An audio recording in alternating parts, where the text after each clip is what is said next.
Welcome to Tattooed Freaks and Business Suits, recorded live in the offices of the Personal Touch Career Services in Denver, Colorado.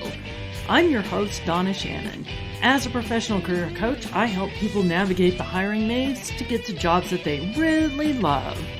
So we work with job seekers one-on-one. I've got a book out there. I don't have any guests today, but I do want to talk about that thing I just mentioned. Are you able to find a job that you love? And what does that actually mean? So anyways, overall, our show's purpose is to really explore and redefine the world of work, especially as Gen X, millennials, and those to come after us seek positions of leadership that still allow them to be themselves. So every show, we will explore a topic related to business or job searching, and of course, we're going to talk about tattoos. So anyways, my company is the Personal Touch Career Services, so please check out all that we have to offer, such as resumes, career coaching, LinkedIn profiles, anything you need to get that better job. We are at personaltouchcareerservices.com. Once again, that's personaltouchcareerservices.com, or you can just Google it. So, as you may have guessed, I want to talk a little bit about job satisfaction, happiness, and all the rest of that good kind of stuff like that. Now, one of the first questions that always comes up is, can money buy you happiness? Well, you know what? There's actually been studies done around this. Of course there has. And the studies show that money can buy happiness, or at least life satisfaction, up to a certain point. But let's take first and foremost a look at what not having money is like. And as somebody who was a single mom with 3 kids and receiving food stamps at one point in my life, I can definitely tell you this tactic is true. So there was a study done by the CDC here in the United States that found adults living below the poverty level were 3 to 4 times more likely to have depression than adults living at or above the poverty level. Well, that makes perfect sense. If you're stressing on how to pay your bills or how to put food on the table, things like, am I happy in my job, are not necessarily going to be your pressing concerns. It comes right back into the Maslow's hierarchy of needs.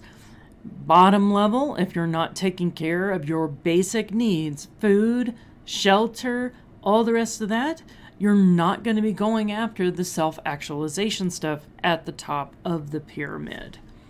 So what is it, this magic number that's going to make us happy? Well, studies have shown that, now this is a 2010 study that surveyed about 450,000 Americans. And they found that participants with higher incomes reported higher emotional well-being, up to an annual income of $75,000. After that, it actually drops off. So what does that mean? Well, up to that $75,000, that's when actually having more money makes an impact. You're able to live in a better place. You've got your basic needs being taken care of. You can go out and do some fun things on top of having just meet what's the rent getting paid this month or not. But after that, it kind of plateaus. And then you start getting into the trade-offs. Like, for example, it may be awesome to say you've got a salary of $300,000, but if you're working 80 hours a week to achieve that, it definitely hits your happiness index, so to speak. Because let's face it, one of the big reasons people come to me and ask for help is they're tired of putting in those kind of hours because it's sacrificing things like family time or vacations or freedom. Let's just talk about freedom, right? So I want to discuss a little bit more about goals as it comes to your career. A lot of times when people think about goals for their career, they go, okay, what titles of jobs do I want? Or things like this. But that's not necessarily the kind of goals that make us happy in our actual work. I like to break it down into an exercise where very simply on a piece of paper, you're going to make that infamous T. Most people realize that. It was like a pros and cons list.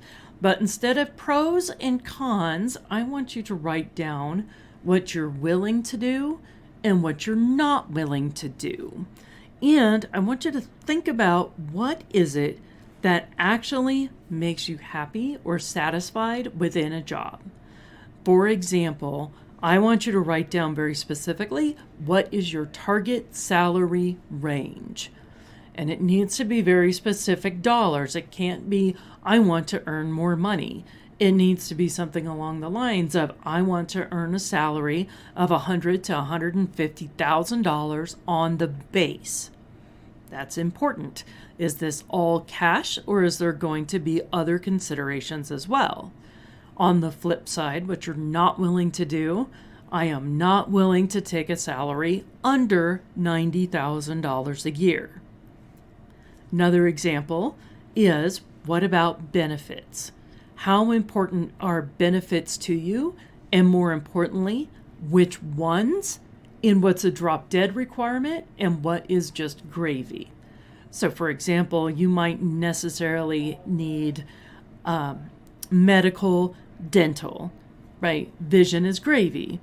401k with a match. How much of a match are you looking for? Do you want a 5% match, a 7% match, or is that all just gravy? You just want to have some opportunity to contribute to a 401k. On the flip side, are you willing to even put up with a company that would offer no benefits whatsoever, but maybe give you a stipend or some supplemental cash to make you go out and buy your own? It might be a trade-off you would consider. Beyond things like that, let's talk about industry for a moment. What kind of industries are you specifically looking for? When you're considering things like industry, I like to look at a couple of different factors here. Of course, you've got the industry that you've been in, if you still are enjoying that one. But if you're not sure what other industries you might be drawn to, take a look at some of the top industries in your area. We used to say things like, do what you love and the money will follow. I really don't buy into that script. What I like to say is, find where the money is and do what you like within it. So what that means is, figure out what are some of the hot employers or hot industries or emerging technologies, emerging kind of opportunities, and then see what you want to do within them. That's a lot easier than trying to figure out what's my passion, what's my purpose, and it often can lead to some opportunities that maybe you had never thought of before. So make sure that you're taking a look around your current market to see what sort of industries are active. You might be surprised. Now, let's talk about a real hot button issue for a lot of people. What about remote work?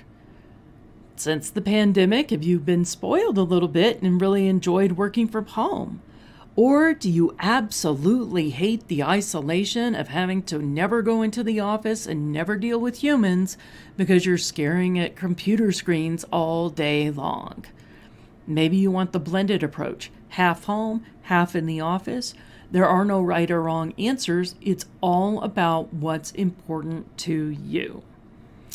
Another thing to take a look at is huge, and that's the corporate culture.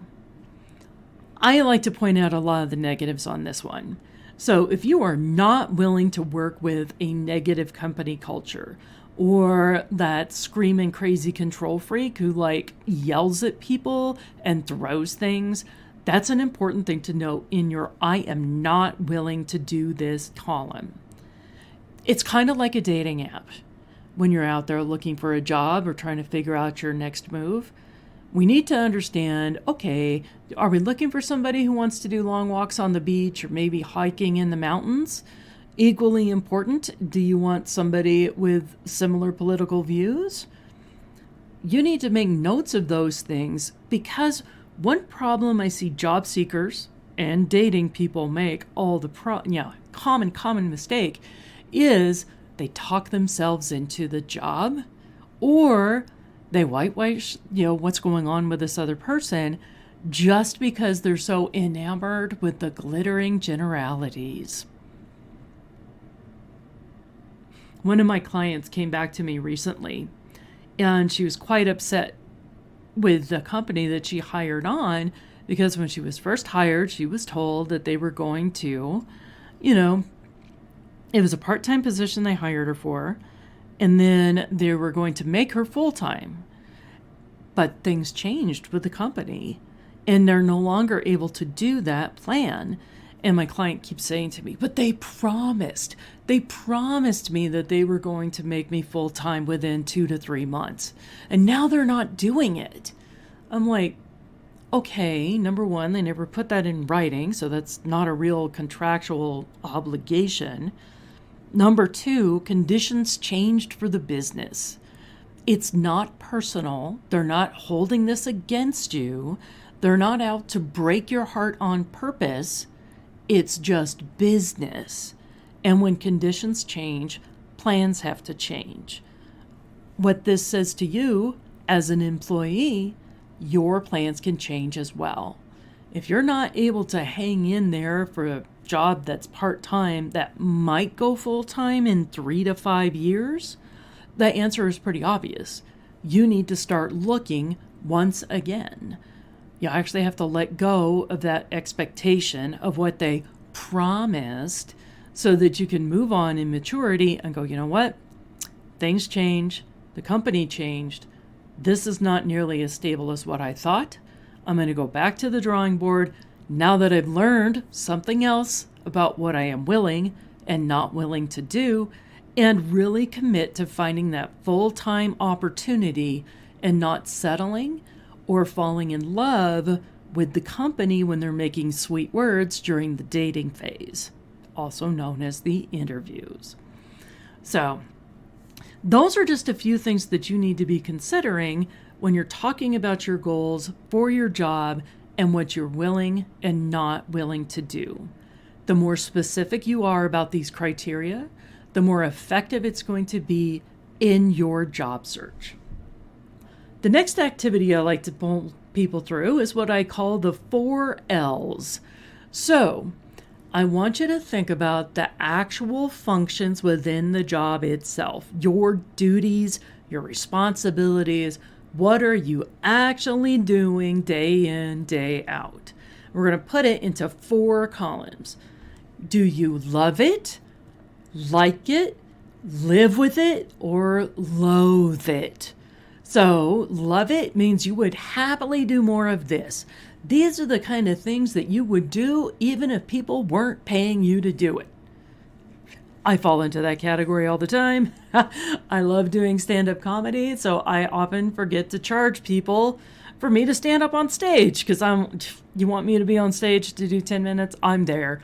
I will just do it. Oh, wait, money? What's money?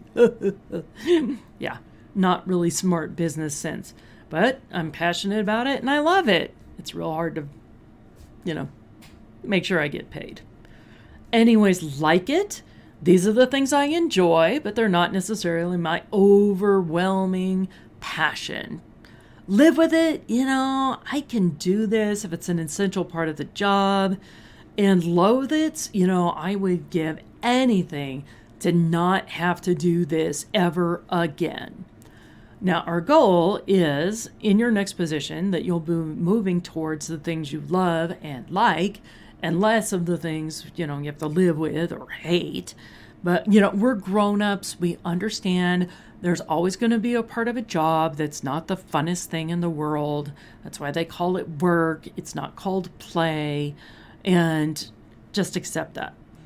And let's walk through a sample that I put together for a salesperson.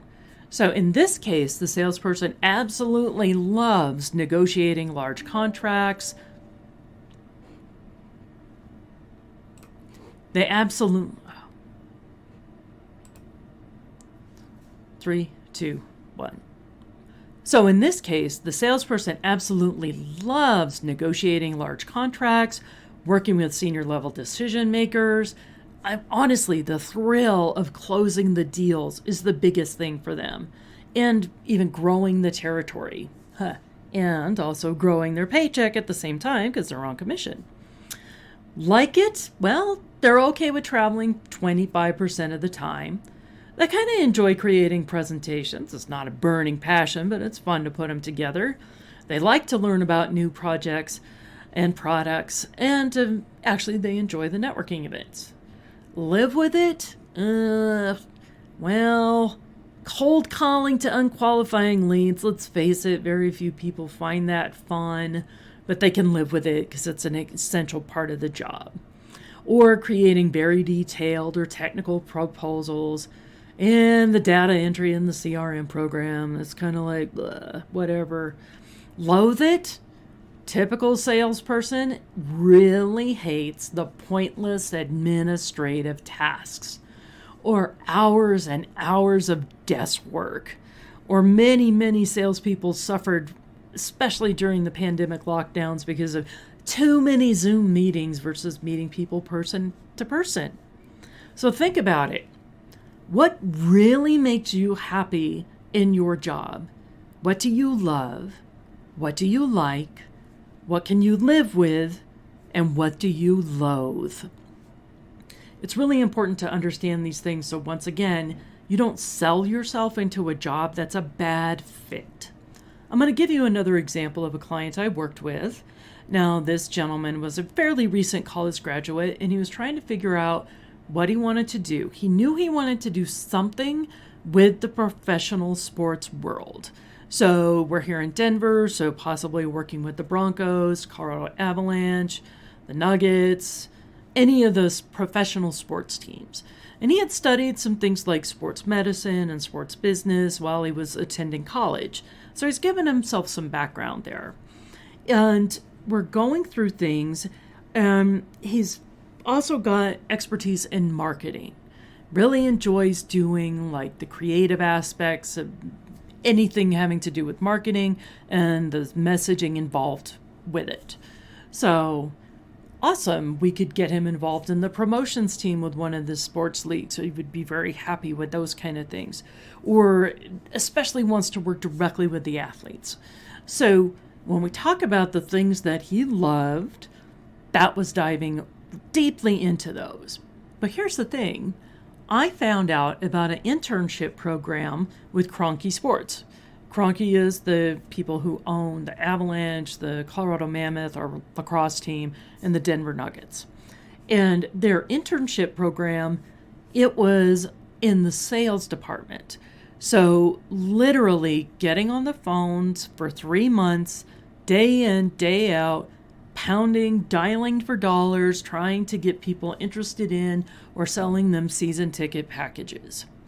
So here's the thing. Sometimes when way to get into a job or a company that you like, you find a door opening that may not be your ideal goal, but you work your way up from there.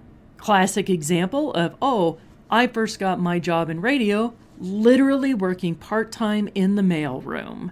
And I worked my way up in the actual business office, and then I made this huge leap over to the production side. So I was like a morning show producer, but literally started off in the mailroom. That's a real career path into a company that you really want to work for. So we were thinking we could get him in on the internship, and from there, once he got his foot in and proved himself to be a hard worker and a team player and just a really all-around stand-up guy, he could start making the connections and networking with people in other departments to make the move into anything from the promotions, like the in-game entertainment that they do. That's any of the things you see on the Jumbotron or the promotional teams walking around during the game, or helping out with the advertising department on the marketing messaging because he understands how, they're selling things to the actual season ticket holders and things along these lines, right? Sounds like a plausible plan. Well, we walked him through his 4 L's. Turns out The thing he hated the most was cold calling, prospecting, dialing people up on the phone, feeling like he was bothering them, and just like not getting good fuzzy feelings from that. He absolutely hated it. But what he loved was working with people one-on-one to help them achieve their goals, or to have breakthroughs, or to understand how to implement a fitness program for themselves. And then actually in the like-its was all the things with the marketing and the creative aspects of stuff. And what we came to realize is if he had actually signed up for that internship, it would have been a disaster. Not only would he have absolutely hated every single day on the job, the worst thing is he would kill all the contacts at Cronky Sports. He would build a reputation as an underperformer, somebody who could not deliver when the chips were down. And because he's also pounding away in honestly a situation that just is sucking his soul and crushing his spirit, he's going to be seen as somebody who's not even enthusiastic about the job. They have no love or understanding about the sports. Just the worst possible outcome that he could have.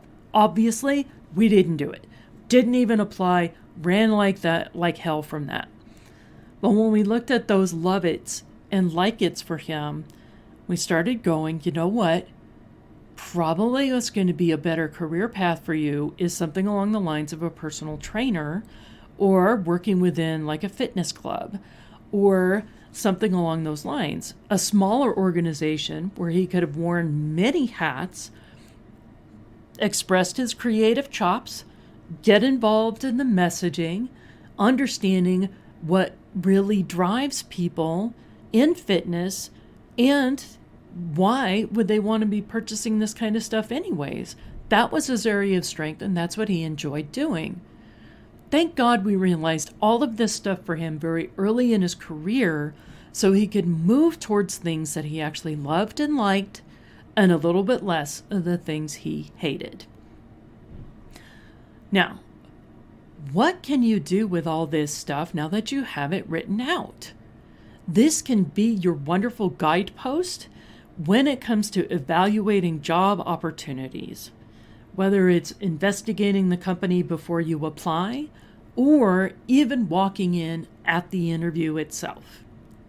One of my recent clients, too, actually coming through our 60-day job search program, she completed the goals exercises here and the 4 L's, and then she was flying off to San Francisco to interview with a startup company.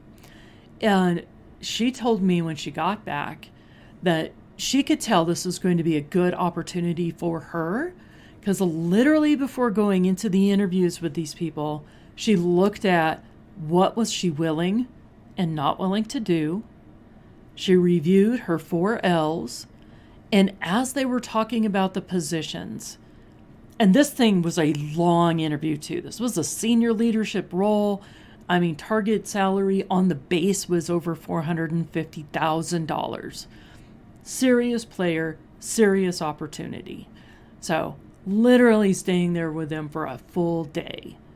And as they're talking about the company and where they're going and what they're envisioning for this role, she's comparing it to her list. Does this fit with what I am willing and what I am not willing to do? Is this going to demand from me that I do too many things that I actually hate in building it? Or am I really diving into the purpose of what I love about it? And in the end, she did take the job because it fit more of the check boxes on the things she loved and liked and what she was willing to do, and not as much on what she was not willing to do. Always remember, whenever you're talking to a company, you are interviewing them as much as you are being interviewed. It has to be a good fit on both sides of the table. And just remember, they're keeping a tally in the backs of their minds on how well do you fit their organization. Do you fit their culture? Do you fit their purpose, their passion, their drive, what they need, what are they willing and not willing to do for an employee? And if you think they're not doing that, you are being very naive, because that is the way an interview process actually works. It's got to make sure the values alignment is there. So there we go. That's all my tidbits on the kind of things that might make you happy. And along those lines, tattoos obviously make me very happy. And I think I'm getting ready to do my next tattoo. And the big question now is, do I do something serious or am I going to get something ridiculous? And on the ridiculous, I need a Pikachu tattoo. Yes, I am a Pokemon trainer. I've been watching Pokemon cartoons since they first came out in like the mid to late 90s. Pikachu is my favorite. I just can't decide if I'm going to get Pikachu on my right shoulder. My husband says this is so cheesy, but it kind of goes with the thing. Because if you know anything about Pokemon, Pikachu rides on Ash's shoulder all the time. He's kind of a rebel. He doesn't want to stay in his Pokeball. He wants to be out and about and interacting with everybody and seeing what's going on. As a matter of fact, you try to put him in the Pokeball, he's going to jump right out. He's kind of got an attitude. Kind of like me. That's why I need a Pikachu. Ha! So I could get a Pikachu on my shoulder. Ryan says that's cheesy. But I do have like the lower left part of my leg is turning into my ridiculous tattoos, and maybe I'll just add him there, since that's kind of like the whole genre of ridiculousness on my body. But you want to know the real reason why I want a Pikachu tattoo specifically? Here's the deal, in case you don't know about Pokemon, is Pikachu is actually quite an unexpectedly strong Pokemon. A typical Pikachu is not that big of a deal. They're not that strong. I mean, sure, they have a pretty cool electric attack and all the rest of this. The whole reason why Team Rocket wants to steal Ash's Pikachu is because for some reason, nobody knows why, this particular Pikachu is the most powerful Pikachu ever born or created or hatched or whatever in the entire Pokemon world. He does things not just popping out of his ball unexpectedly, but he can like take down an entire Gyarados or something just incredibly you would never expect a Pikachu to do, right? And a lot of times I feel that's me. If you look at me, I'm kind of round and a little pudgy like a Pikachu, but I have done things in my life and in my career that have been way unexpected and way above what people thought I could do with a humble background as like a teen mom. You know, some of it is because I just believed that I could and I just stuck with it. The defiant aspects too. Oh, you think I can't do this? Well, just watch me. I'm going to do it anyways. But here's the other thing about Pikachu. Sometimes he gets sad. And you know what? Sometimes I get sad too, and I just have to take a sad day to sit in the Poke Center and get my cheeks rubbed and recharge my batteries so that I can go out there and do amazing things once again. But without the rest and recovery period, you know what? I am not going to be ready for the next Poke battle. That's just the way it is. Anyways, I will keep you up to date as soon as the Pikachu tattoo appears. And of course, I'll be happy to share the artist, where I got all of that done. So that's all that I have for you today. If you were to pick a tattoo that you loved, liked, live with it, and let's face it, sometimes we get tattoos done that we just absolutely hate. They fall into the loathe categories. I love to see tattoo fails. I love bad tattoos too. So go ahead and share them with us. I'd love to see your hideous art as well as your masterpieces. Until next time, bye. Thanks for listening to Tattooed Freaks in Business Suits, produced by the Personal Touch Career Services. Our host is Donna Shannon. All music has been ethically sourced and licensed from sounddogs.com and epidemicsound.com. Support the arts. We certainly do. Join us next time as we continue to explore the evolving world of work and leadership in the United States. If you are interested in being a guest, or if you would like to receive a complimentary career evaluation, please visit the contact page at personaltouchcareerservices.com. Once again, that's personaltouchcareerservices.com. Or you can just Google it.